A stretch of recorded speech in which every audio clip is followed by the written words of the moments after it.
Hello दोस्तों, कैसे हो? Good evening. मैं विजय एक बार फिर से आपका यूट्यूब चैनल पे स्वागत करता हूं। तो दोस्तों हम पढ़ रहे थे 12th हिस्ट्री, यानी कि भारत कुछ भारतीय इतिहास के कुछ विषय भाग 1। तो हमारी इस समय कल भी हमने क्वेश्चन आंसर सीरीज की थी और आज भी क्वेश्चन आंसर सीरीज है। कहने का मतलब क्वेश्चन आंसर सीरीज है, लेकिन इसमें हम काफी कुछ मैटर रिवाइज भी होगा हमारा और हमें पता चलेगा कि क्वेश्चन कैसे और किस प्रकार आ सकते हैं।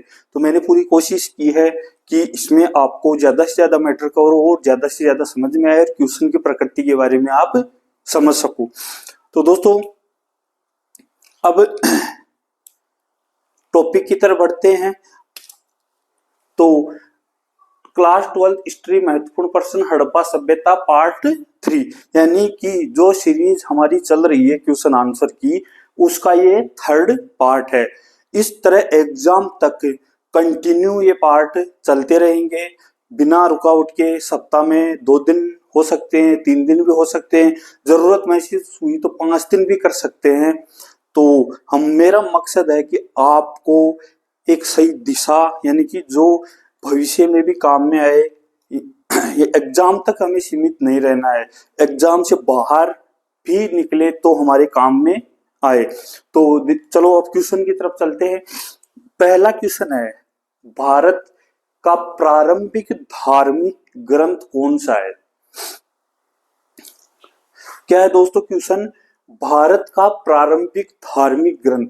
यहाँ पे डायरेक्ट ग्रंथ नहीं पूछा है कि भारत का प्रारंभिक ग्रंथ कौन सा था, नहीं, आरंभिक जो ग्रंथ था, धार्मिक ग्रंथ कौन सा था, यानी कि जो फर्स्ट ग्रंथ जो धार्मिक था। तो दोस्तों इसका आंसर आएगा ऋग्वेद, यानी कि पहला धार्मिक ग्रंथ कौन सा था? ऋग्वेद। लेकिन अब आप सोच रहे हो कि मैंने इतनी जगह क्यों छोड़ दी, तो एक्सप्लेन, हम चारों ऑप्शनों का एक्सप्लेन करेंगे। चारों में ही क्वेश्चन बन रहे हैं। तो पहले में ऋग्वेद आ गया, फिर है विशेष में मनुस्मृति,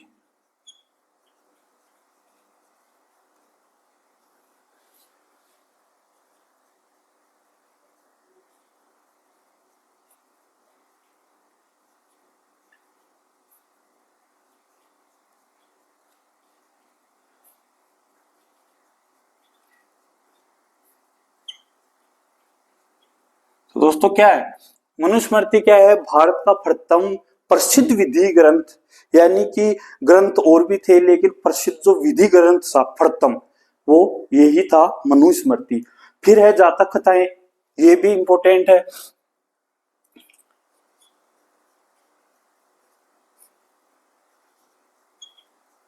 अब दोस्तों जातक कथाएं 2-3 तरह से इंपॉर्टेंट है। तो मैनुअली हम देखें तो ये बौद्ध धर्म से संबंधित है, लेकिन इनमें एक विशेष ये है कि यानी कि जो संपन्न वर्ग था या फिर जो शासक वर्ग था, उनके बारे में जानकारी अभिलेखों से या फिर अन्य किसी भी माध्यम से पुरातात्विकों को या इतिहासकारों को जानकारी प्राप्त हो जाती है, लेकिन आम जन के बारे में जानकारी प्राप्त नहीं होती है। तो आम जन की जानकारी किनमें? जातक कथाएं, मैंने आपको पहले ही बताया था, जातक कथाएं और पंचतंत्र की कहानियां। तो इनसे हमें आम प्रजा या आम जन की जानकारी प्राप्त होती है।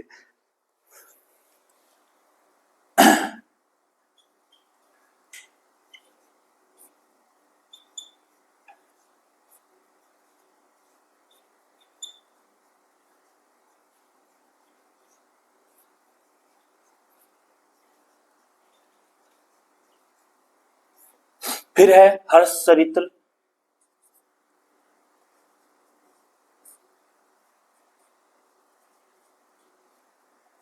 हर्षचरित भी एक महत्वपूर्ण बुक है। ये भी हमने पहले खूब डिस्कस कर लिया, लेकिन रिवाइज हो जाएगा। तो पहली चीज तो है हर्षचरित्र जो ग्रंथ है वो किसके बारे में है? तो दोस्तों हर्षचरित्र ग्रंथ हर्षवर्धन की जीवनी है, यानी कि उनकी ऑटोबायोग्राफी है, आत्मकथा है। तो क्या हर्षवर्धन ने स्वयं लिखी थी? नहीं, उनके एक राजकीय कवि थे बाणभट्ट।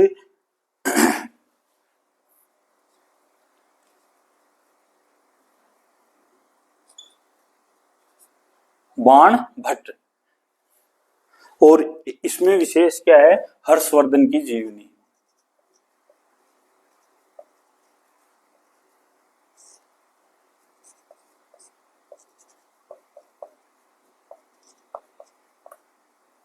हर्षवर्धन की आत्मकथा। तो चारों ऑप्शन से हमने चारों क्वेश्चन निकाल लिए और चारों ही महत्वपूर्ण है, चारों ही एग्जाम में आने वाले हैं, चाहे कंपटीशन की तैयारी कर रहे हो चाहे बोर्ड के एग्जाम हो, सभी में ये चारों ही क्वेश्चन आए हुए हैं और आगे भी आ सकते हैं। फिर है एक थोड़ा सा मैंने जो दूसरा क्वेश्चन लिया है दोस्तों, वो थोड़ा 2 नंबर का थोड़ा लंबा क्वेश्चन लिया है। तो ये क्वेश्चन इंपॉर्टेंट है उस पार्ट से, मैंने पहले ही बताया था कि पिछली बार वहां से निबंधात्मक क्वेश्चन चैप्टर से आ चुका, तो 2 नंबर के 3 नंबर के क्वेश्चनों में ऐसे ही क्वेश्चन आएंगे।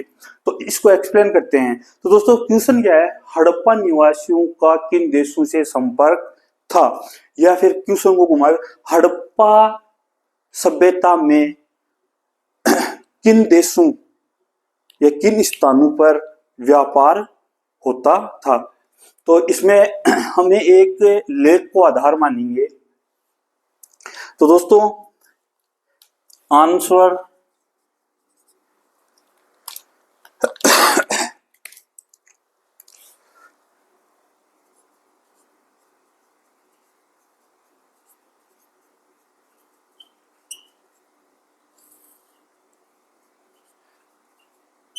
अब दोस्तों मेसोपोटामिया का लेख इतना महत्वपूर्ण है कि ये हमें जो हड़प्पाई सभ्यता या हड़प्पाई निवासी थे उनके संपर्क के बारे में हमें बताता है, यानी कि उस अभिलेख में लेख में कुछ ऐसा उल्लेखित है। तो देखो मेसोपोटामिया के लेख में 3 जगहों का 3 वर्ड का यूज किया है, मैंने बार बार कहा है, चाहे कंपटीशन लाइन हो चाहे बोर्ड के एग्जाम हो या फिर 2 नंबर का ऐसे क्वेश्चन आए, तो वो वर्ड आपको याद रखनी ही है। तो मेसोपोटामिया के लेख में एक तो मगान, दिलमुन और मेलुआ, ये 3 वर्ड दिए हुए हैं और इन तीनों वर्ड में ही जो संपर्क है वो है। तो देखो मेसोपोटामिया में जो पहला वर्ड दे रखा है वो है मगान। अब मगान का अर्थ निकाला जाता है ओमान से, और ओमान यहां से आए हैं, यहां से तांबा हड़प्पा सभ्यता में हड़प्पा स्थलों पर पहुंचाया जाता था, तांबा का अवशेष मिला है। और ओमान में एक मिला है मर्तबान। तो पहली चीज यह है कि पहला जो संपर्क है वो मगान यानी कि ओमान से है। फिर दूसरा है दिलमुन।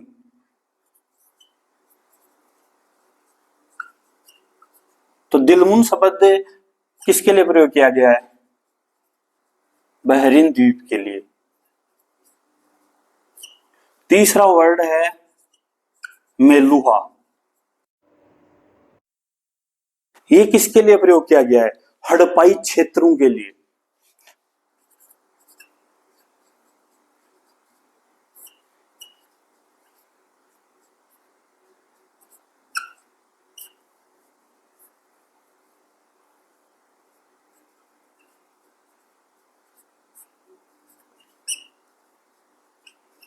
अब हड़प्पाई क्षेत्रों के लिए किया गया है किसको, यानी कि हड़प्पा अन्य जो क्षेत्र थे उनसे जानकारी प्राप्त होती है, किससे, मेलुहा से।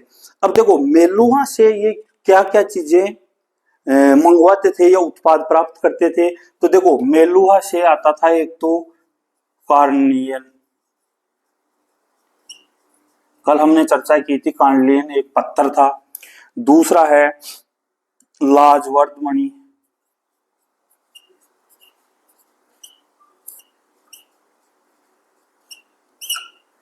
लाजवर्द मणि, 2 हो गए, दोनों पत्थर हैं। फिर है तांबा,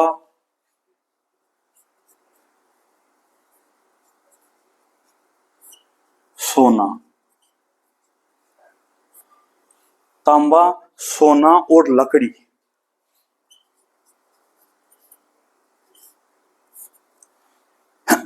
तो ये तीनों वर्ड कहां से है? हमें मेसोपोटामिया के लेख से ये जानकारी प्राप्त होती है। 3 वर्ड है, मगान, दिलमुन और मेलुआ। तो मेलुआ यानी हड़प्पाई क्षेत्र, हड़प्पा जो विस्तृत भाग था वो क्षेत्र। अब जैसे सोना कहां से था? दक्षिण भारत से आता था, और तांबा राजस्थान से आता था। तो कहने का मतलब इनका संपर्क था। लाजवर्त मणि कहां से? कल विशेष बताई थी, महत्वपूर्ण भी है, आगे क्वेश्चन में भी है, चर्चा करेंगे। तो ये थे हड़प्पा निवासियों का दूसरे देशों के साथ संपर्क। अब है तीसरा क्वेश्चन है दोस्तों, हड़प्पा सभ्यता से किस जानवर की हड्डियां नहीं मिली है? ये बहुत बहुत इंपॉर्टेंट क्वेश्चन है, क्योंकि इसमें एक तो क्वेश्चन ये है कि किन किन जानवरों की हड्डियां मिली है, और एक इंपॉर्टेंट ये है इसमें कि एक महत्वपूर्ण जानवर है जिसकी हड्डियां यहाँ पर नहीं मिली है, जो एक रिसर्च का विषय है। तो दोस्तों, भेड़, बकरी, सुअर या वरहा, हिरण या और घड़ियाल और घोड़ा। तो दोस्तों इसका आंसर तो घोड़ा आएगा, कि घोड़ा के कोई साक्ष्य यहाँ पर नहीं मिले हैं। जिस तरह यहाँ पर तांबा, सोना, इनके साक्ष्य मिले, लेकिन सिंधु घाटी सभ्यता में लोहे का कोई साक्ष्य नहीं मिला, या लोहा के बारे में उनको कोई ज्ञान नहीं था। तो देखो, भेड़, बकरी, सुअर, सुअर के लिए एक वर्ड यूज कर रखा उन्हें, वरहा, ये भी ध्यान रखना, स्पेशल किताब में दे रखा है। और हिरण, घड़ियाल, इसके अलावा मछली और पक्षियों की हड्डियां भी मिली है। तो वहां पर किसके अवशेष नहीं मिले? हमें घोड़े के अवशेष नहीं मिले हैं। नेक्स्ट क्वेश्चन है, पुरावस्तुओं के आधार पर बताइए हड़प्पावासी किसकी पूजा करते थे? यानी कि जो पुरावस्तुएं, जो भी वस्तुएं मिली हैं, उनके आधार पर हड़प्पावासी किसकी पूजा करते थे? बहुत अच्छा और बहुत इंपॉर्टेंट क्वेश्चन है, चाहे कंपटीशन के लिए हो या फिर बोर्ड के लिए, तो महत्वपूर्ण है ही है। तो दोस्तों, पहला है मातृ देवी, दूसरा है अधोशिव, तीसरा है पशु पक्षी और वृक्ष या पेड़ पौधे, मान लो पशु पक्षी, पेड़ पौधे, वृक्ष, और चौथा है उपरोक्त सभी। तो दोस्तों इसका आंसर आएगा उपरोक्त सभी। अब मैंने ये क्वेश्चन में इसलिए डाला है ताकि आपको ये भी पता चल जाए कि यहाँ ऐसा होता था, इनकी होती थी पूजा और किसकी नहीं। अब जैसे इस क्वेश्चन में, तीसरे क्वेश्चन में हम देखें तो डायरेक्टली मैंने ये बताने की कोशिश की, दोनों चीजें बताने की कोशिश की है इस क्वेश्चन में, कि भेड़, बकरी, सुअर, हिरण, घड़ियाल और पक्षी और मछली की हड्डियां मिली हैं। तो हमारा क्वेश्चन है कौन कौन से जानवरों की हड्डियां मिली हैं और किसकी नहीं मिली? तो घोड़ा। तो दोनों तरफ से क्वेश्चन कवर हो रहा है। तो फिर दोस्तों अगला क्वेश्चन है, ये भी बहुत बहुत इंपॉर्टेंट क्वेश्चन है, पुरातत्वविद द्वारा हड़प्पा सभ्यता में पाई जाने वाली सामाजिक विभिन्नताओं का पता लगाने के लिए किन 2 विधियों का प्रयोग किया जाता है? यानी कि जो समाज में ऊंच नीच या जो मतलब प्रतिष्ठा थी, या आप पैसों के मामले मान लो कुछ भी, तो ये विभिन्नताएं उनको कैसे पता चलती हैं पुरातत्व? तो उन्होंने कौन सा मेथड अपनाया जिससे कुछ हद तक ये पता चले कि सामाजिक विषमताएं या भिन्नताएं कितनी थी? तो 2 विधियां हमारे इतिहासकारों या पुरातात्विक विदों ने यूज में ली हैं। गौर से देखना, ध्यान से समझना। तो इसका आंसर आएगा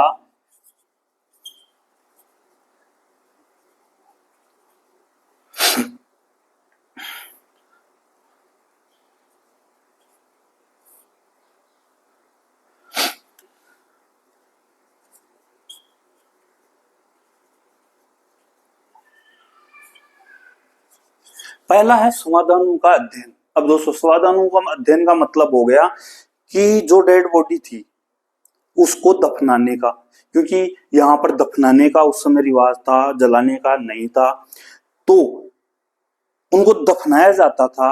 तो उस बात से अंदाजा लगाया जाता था कि कैसे किसी की मतलब दफनाने के बाद में कब्र में बहुत सा सोना चांदी उसके साथ दफनाते थे, किसी के साथ कुछ भी नहीं दफनाते थे। तो उस चीज से ये पता चलता है कि हाँ, ये सामाजिक रूप से प्रतिष्ठित या फिर इसके पास समाज में मतलब बहुत ऊंचा पद था।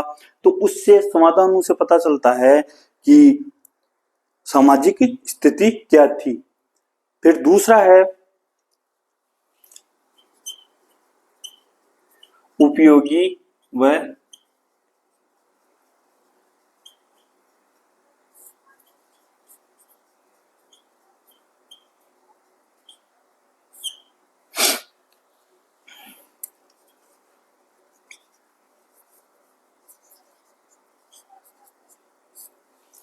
फिर है उपयोगी और विलासिता की वस्तुओं की खोज। इससे कैसे, अब जैसे कल हमने एक क्वेश्चन सोल्व किया था, याद करो उसको, कि फाइनेंस कहां पर, फाइनेंस के अवशेष कहां पे मिले, क्योंकि ये बहुत महंगा था। तो हड़प्पा और मोहनजोदड़ो में मिले थे, जबकि कालीबंगा में नहीं मिला था। तो ये भी एक समाज की विभिन्नताओं को दर्शाने के लिए, क्योंकि विलासिता की वस्तुओं का उपयोग कौन करेंगे, जो समृद्ध होंगे। तो ये दो मेथड पुरातात्विकविदों ने सामाजिक विभिन्नता को पहचानने में इन दो मेथडों का प्रयोग किया था। फिर है अगला क्वेश्चन, मन के बनाने के लिए कौन सी बस्ती प्रसिद्ध थी, बताओ।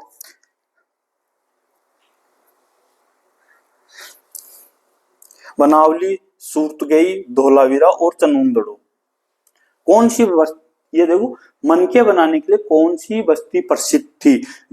यूजुअली हर जगह मन के बनते थे, यानी कि हड़प्पा सभ्यता में, क्योंकि हड़प्पा नगरीय सभ्यता थी। पहली चीज तो ये ध्यान रखना कि हड़प्पा नगरीय सभ्यता थी, ग्रामीण नहीं। तो खेती और पशुपालन होता था, लेकिन बहुत कम। क्यों? क्योंकि नगरीय सभ्यता होने के कारण व्यापार वाणिज्य पर ज्यादा निर्भर थे। तो यहाँ पर मनके, और सबसे बड़ी यहाँ पर मनके बनाने का हड़प्पा सभ्यता में बहुत ज्यादा चलन था। तो इसमें कौन सा आंसर आएगा, तो दोस्तों इसका जो आंसर है वो आएगा चनुंदड़ो, जो हड़प्पा सभ्यता में शिल्प नगरी के नाम से प्रसिद्ध था। अब चनुंदड़ो इसका हो गया, लेकिन इनके बारे में भी थोड़ा देख लेते हैं। तो हम देखते हैं बनावली। बनावली से क्या मिले, हल्के प्रतिरूप। तो बनावली से हमें क्या मिला, हल्के प्रतिरूप। और फिर है सूरतगई, यहां से एक तो नहरों के अवशेष,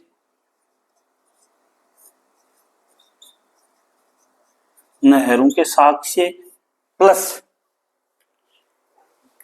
अभी हमने क्वेश्चन में चर्चा की थी लाजवर्द मणि।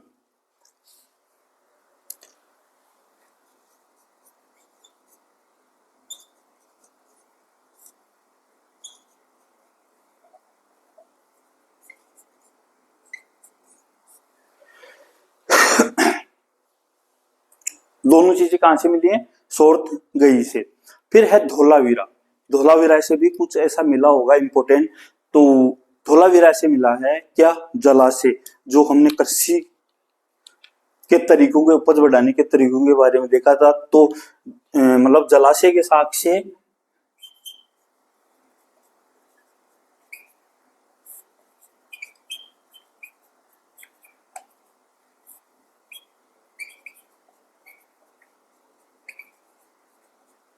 धोलावीरा से। तो चारों ऑप्शन थे, चारों का आंसर समझ में आ गए। फिर अगला है, खेतड़ी क्षेत्र में मिले साक्ष्यों को पुरातात्विकविद ने की संस्कृति का नाम दिया है। यानी कि जो खेतड़ी में जो साक्ष्य प्राप्त हुए थे, खेतड़ी राजस्थान झुंझुनू में, तो उस संस्कृति को पुरातात्विकविदों ने उन साक्ष्य के आधार पर उस संस्कृति को क्या नाम दिया था। अब ये देख लो, खेतड़ी है, झुंझुनू में है, तो आप अंदाजा लगाओ ऑप्शन को ऐसे छांटना सीखो कि जैसे मान लो यहां पर इन्होंने दे दिया खेतड़ी। अब ये देखो खेतड़ी कहां पे, झुंझुनू में। ऐसे ही प्रैक्टिस होती है। खेतड़ी कहां पे, झुंझुनू में। तो क्या कालीबंगन झुंझुनू में? नहीं। तो एक ऑप्शन तो वैसे ही कट गया। फिर आहाड़, आहाड़ भी नहीं, क्योंकि यह आहाड़ कहां पर है, उदयपुर में। कालीबंगन कहां पे, हनुमानगढ़ में। तो ये आंसर आएगा इसका गणेश्वर जोधपुरा संस्कृति। Okay, clear. फिर है दो वर्ड हैं पियदर्शी और देवानाम पिय शब्दों का हास्य क्या है?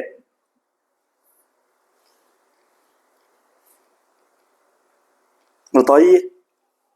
तो दोस्तों ये क्वेश्चन भी काफी इंपॉर्टेंट है।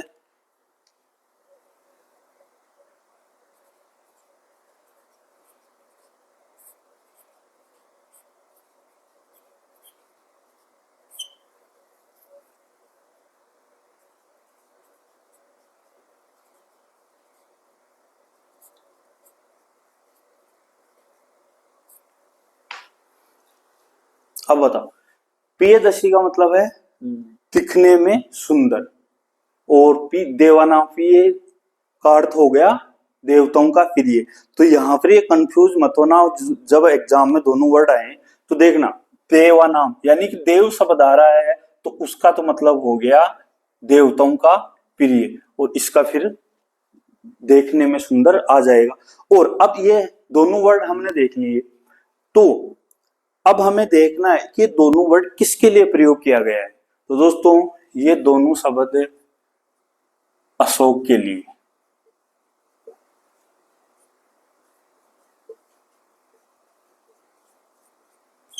क्लियर। फिर है दयाराम साहनी ने रिक्त खालिस्तान स्थल से मोहरे खोजी।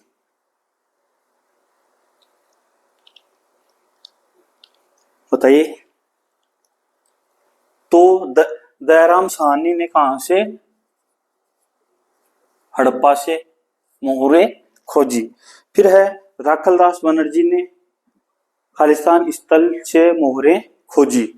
तो राखलदास बनर्जी ने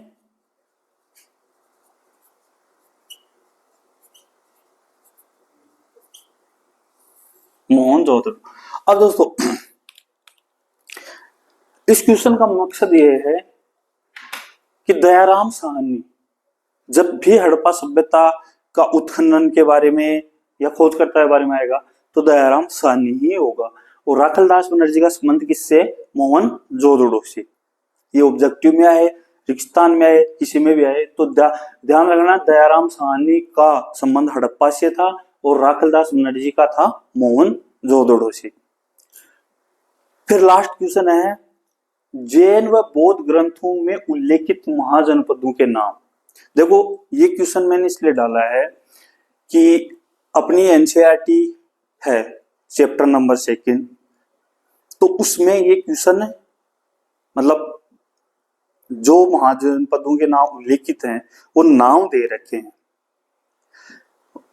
तो वहां पर जो नाम है दोस्तों अपनी बुक में वो 7 हैं, 7 नाम है।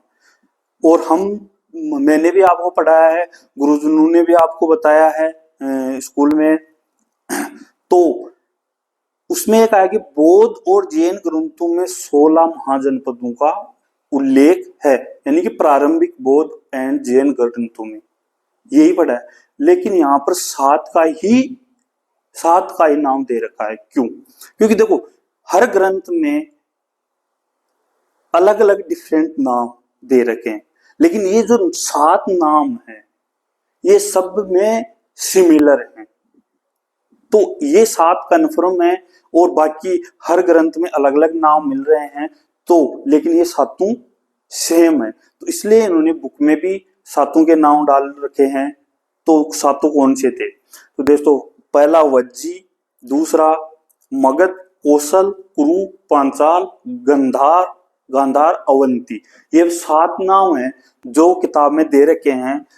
तो कंफ्यूज मत हो ना, बौद्ध और जैन ग्रंथों ने 16 ही बताए हैं, लेकिन ये 7 सब में कॉमन है, सब ग्रंथों में कॉमन है, सब में यही नाम आ रहे हैं, और अलग अलग ग्रंथों में फिर अलग अलग और नाम अलग अलग आ रहे हैं, तो ये 7 कॉमन है। तो इनको नोट कर लो। पहला है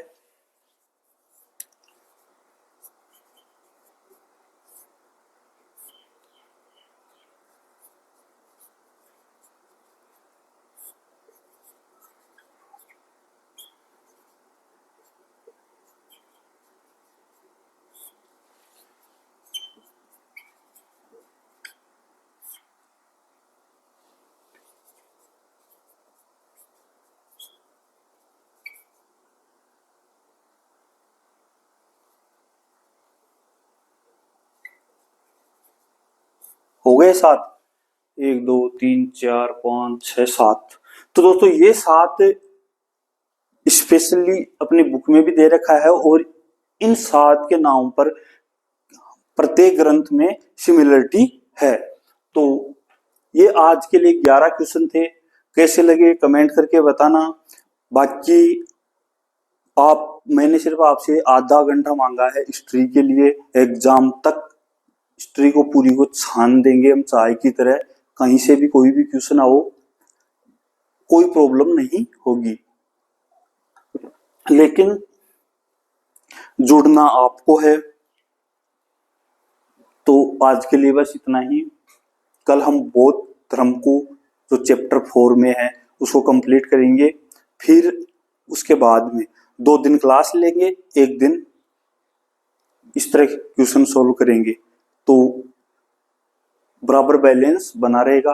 अब एक तरह से कितना रिवाइज हो गया, इसमें 4 क्वेश्चन बन गए, 4 इसमें बन गए, ये थोड़ा बड़ा डेस्क्रिप्टिव हो गया, 2 क्वेश्चन इसमें बन गए, ये भी मतलब 1 लाइनर के लिए भी बन गया और ऑब्जेक्टिव के लिए भी बन गया। वैसे ऑब्जेक्टिव में ऐसे क्वेश्चन नहीं, ऑब्जेक्टिव में अगर पूछेगा तो ये 2 वर्ड ध्यान रखना, मातृ देवी और अधो शिव। प्रकृति पूजा करते थे, वो प्रकृति के बिल्कुल निकट थे, इसलिए पशु पक्षी मातृ देवी भूमि धरती की पूजा, तो वो तो कॉमन थी। ये दोनों है, मातृ देवी और अधो शिव के बारे में पूछ सकता है, ये इंपॉर्टेंट क्वेश्चन है। यहाँ पर हमने 4 क्वेश्चन बना लिए चारों ऑप्शन से। यहाँ पर कालीबंगन कहाँ पे है, हनुमानगढ़ में, आहड़ कहाँ पे है, उदयपुर में, सुनहरी कहाँ पे, झुंझुनू में, फिर 2 वर्ड है। तो कुल मिला के 11 की जगह हमने 20-22 क्वेश्चन कर लिए। तो ओके, धन्यवाद। अच्छा लगे तो लाइक करना, कमेंट करना और शेयर करना। अगर आपको कुछ, कल एक बहन थी वो बोल रही थी सर 2nd चैप्टर समझ में नहीं आया, तो दोस्तों देखो, मैं पढ़ाने को आप जब कहोगे कि सर ये चैप्टर समझ में नहीं आया, वो सब कंप्लीट एग्जाम तक सब कुछ कंप्लीट कराऊंगा, आप ये नहीं कहोगे कि हमें कुछ समझ में नहीं आया।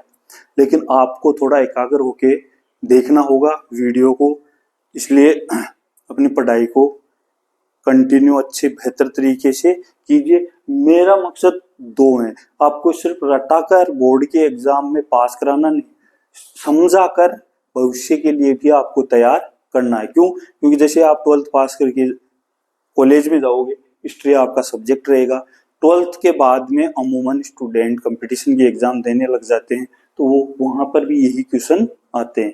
ओके, धन्यवाद, थैंक यू, कल मिलते हैं।